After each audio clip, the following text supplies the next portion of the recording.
daylight savings time, because we get up early and go riding our bikes. I was thinking how grateful I am that we don't do daylight savings time in Arizona. Because, sometimes I get a little, what do we call it, directionally challenged. And I can never tell if we're springing ahead or falling back. That's the only way. I used to have to repeat that over and over. Let's see, it's spring. So I spring ahead, fall back. And what does that mean? Where does that go on the clock? Anyway, we were talking about that this week, and we decided we'd metaphysically interpret the phrase falling back. Because I don't know about you, but when I come to church every Sunday with you all, I really get lifted up. It's like I spring ahead on my spiritual path. I'm up there. And then when I leave here, about 2 hours later, something happens and I can fall back really easily. Do you relate to that? And I can't be the only one here that does that. So I found this funny story this week about a woman who fell back, and I think you'll all be able to relate to it. See, first of all, there was this man driving down the street, and he was driving along, and he noticed this woman behind him was tailgating him. I mean, she was right up on him, so that when he had to stop all of a sudden, because there was a children's crossing, he had to stop all of a sudden, and she almost ran into him.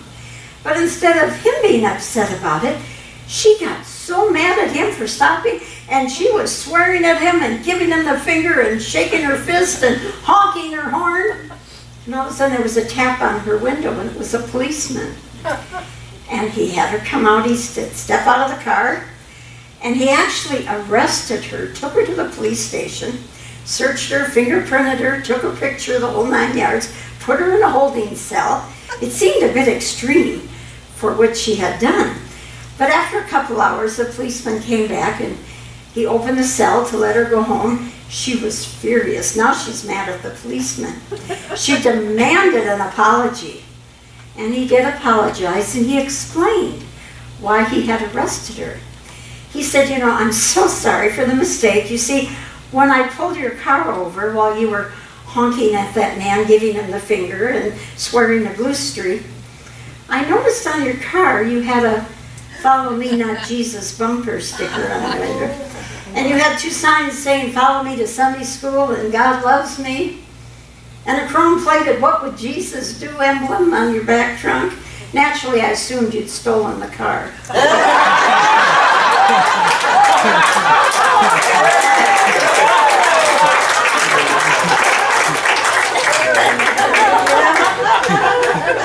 We all laugh at that, but anybody here relate to that?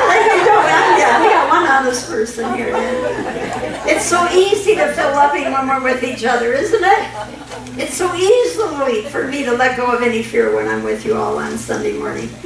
And it's so easy for me to know I'm one with God and one with everybody when I'm here with you. But then going out and living my life like that's true, well, that's a whole other story, isn't it? What would the world be like if we all lived like that was true? Well, the Course of Love last week talked about the law of cause and effect. That simply means that as creative beings, we create our world through the law of cause and effect, that whatever state of mind we're holding, it's actually creating our future. So if we're holding a state of mind in fear or anger or anxiety, we're creating our future from that vibration. And if we're holding a state of mind in peace and love and oneness with each other, we are creating our future from that state of mind. And so the choice can be as simple and as difficult as driving a car, frustrating, or forgiving, however you choose to do it. The Course of Love said, let not the idea of struggle take hold in the new. In other words, if you're struggling, you're sending that vibrational energy out, creating your new future. Let not the idea of fear take hold in the new. Let not the idea of judgment take hold in the new. So we have to free ourselves from all those old ideas and those old things we've been programmed with. Can you imagine the world? How wonderful it would be if we could all do that, live as if it were true. Well, I made a decision this week. I decided life is like a football game. Now, most of you snickering because I barely know the difference between a baseball and a football, okay? I barely know. But I do know you need a game plan. And I know in football you need a good offense and a good defense, right? Yeah. Right. So we got to have a game plan here. Now, the best offense, when we get up in the morning is to create an intention. Today I'm going to live like my union with God is true. Today I'm going to do that. You know, in the old days when we got in our car, I grew up with St. Christopher medals. Anybody grow up with that? And we drove our car with our St. Christopher medal on. Well, then the church city didn't exist, and I was heartbroken. But now when I drive my car, I do it with an affirmation of truth. So would you join me? I'll say it first and then repeat it if you're comfortable. United with God, I choose to drive in peace. Together, united with God, I choose to drive in peace. I create my future in my unity with the peace of God. Together, I create my future in my unity with the peace of God. Wow, might go a little different. Now in Green Valley, those bozos are still going to pull ahead of you, but now we got a game plan, okay? It's still going to happen, but we got a game plan now. Because I don't know about you, but when I get frustrated, I fall back into my old state of being. Anybody here do that? Oh, yeah. But you know what frustrates me more than even driving? Because I'm pretty good in the car, but when I get it is when I call one of those answering machines where they say push 1 for this, push 2 for this, and none of them match what you're calling for. One day I found myself screaming into an answering machine. I'd never do that to a person, but you know, there is none of those fit. And you fall back, right? Lots of things make us fall back. Worry and anxiety make us fall back. When I get worried, I always go to Captain Kirk and Spock. And I've told this story before, it's my favorite. When Captain Kirk is going to rescue Spock because the bad guy's after him, and Spock goes through this area just fine, and the bad guy chases him, and a good old Captain Kirk moves right along trying to rescue Spock, and he hits an invisible shield and he falls back.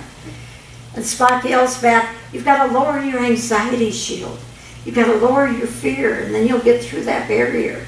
So Captain Kirk takes a moment, lowers his shield of fear, and he's able to run right through it and rescue Spock. And I think of that so often. Makes us fall back if we get into fear. Makes us fall back if we're anxious. The other thing is disappointments. Disappointments can make us fall back. Now I'm going to tell you something that happened to Michael and I this week. It was very disappointing, but it turned out to be the most wonderful blessing. Now, first of all, I have to warn you, this is a first world problem, not a third world problem. You know what that means? It means this is a very small issue. But I find that when I learn something in the little things, I can use it on the bigger things. So know that this is a very first world problem. But some of you are knowing that Michael's playing the Native American flute, and he's just having a ball and really doing a good job of it.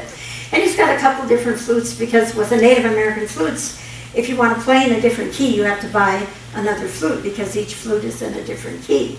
So after he's doing this for a while, he decided he wanted to get a flute from the British Isles, since that's his ancestry is from the British Isles.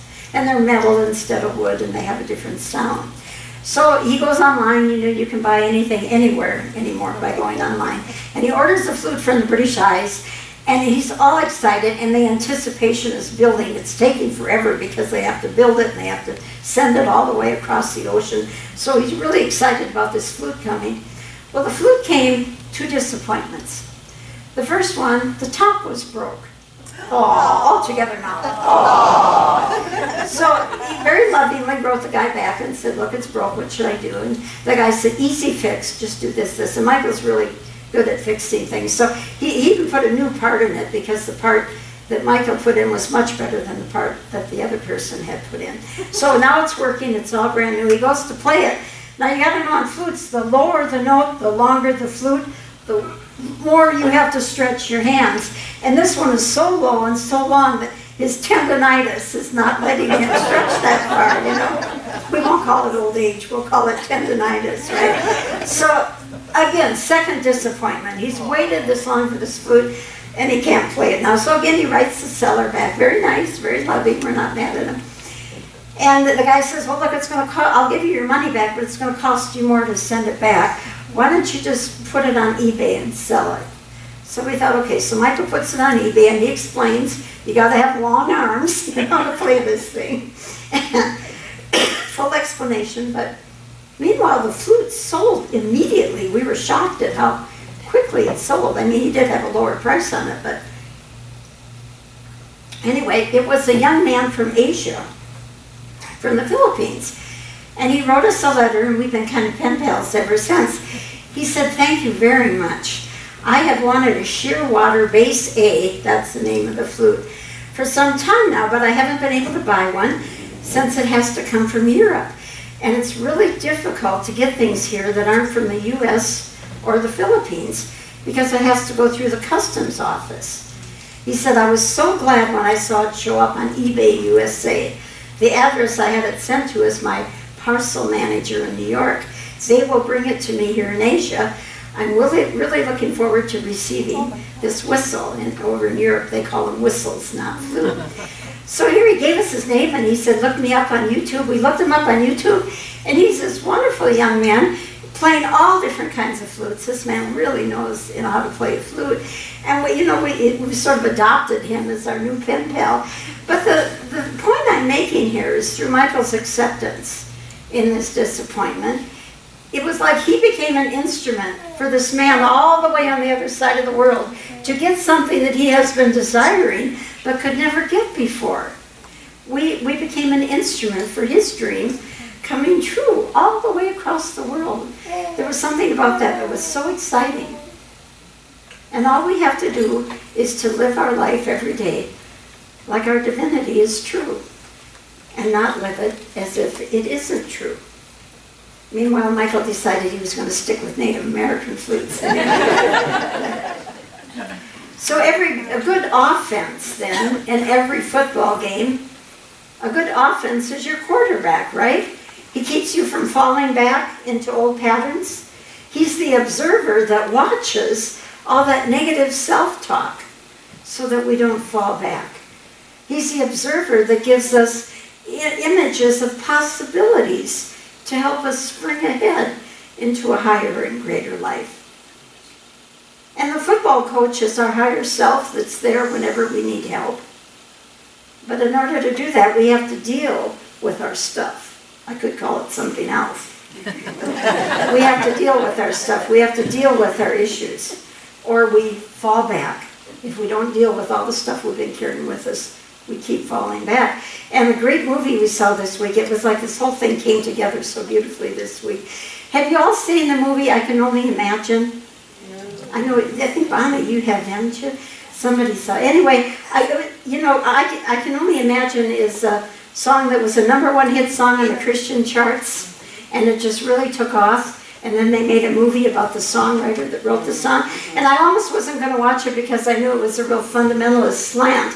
And I wasn't sure, some of those can get kind of syrupy, But but anyway, I decided to watch it because everybody kept saying how good it was. And it was amazing. It was absolutely wonderful. True story of this songwriter. And he grew up with a real abusive dad. I mean, this dad was abusive. He beat him. He beat his mother. His mother ended up leaving when he was only about 10 years old because she couldn't handle the abuse anymore. Unfortunately, left him with the dad. She wasn't able to support him, I guess. And he was also very verbally abusive. You'll never succeed. What are you doing music for? Get a real job. You'll be a failure. He kept telling him all that self-talk.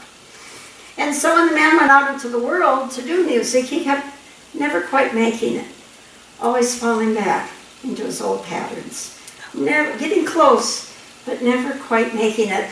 Until one day he realized he had to go back home and deal with his father and deal with his issues back home. And so he went back home and he found his father had found God. And he was totally transformed. And it took him a while to forgive him, but finally he forgave him. And only then was he able to go out and write that song and make a success of it. Beautifully done movie. Most people know the story. I double dog dare you to watch it without crying. Okay, and this is from an old crowd that doesn't always cry. Living as if it were true takes forgiveness. 24/7. Forgiveness for every little irritation, everything that's happened to us. Not about condoning what happened, but saying, I'm not going to carry this anymore. It's keeping me stuck. It's continuing to have me fall back. Letting go of the past. Well, football games have hot dogs and beer, right? So as I was thinking about this football game, I had to ask, well, what's feeding me? What's feeding you? Is it those past abuses, those past issues that you keep feeding? Or is it living as if my oneness with God is true? Which one do you feed? Well, finally, the last thing is that every good football game has cheerleaders, right? And I decided cheerleaders are all of us coming together to support each other. Do we not do that every Sunday? Yes. We come together and support each other. We cheer us on and we help us win the game. Yeah, that's right. Sunday, I'm lifted way up because of you all, and I hope you are because of me. We all do it with each other. We are all each other's friends in those low places, those low states of mind. You know, we had mentioned this month was going to be Garth Brooks month. Now, we didn't make it every Sunday, but we close to Garth Brooks month. Michael's shutting off the camera. He doesn't want to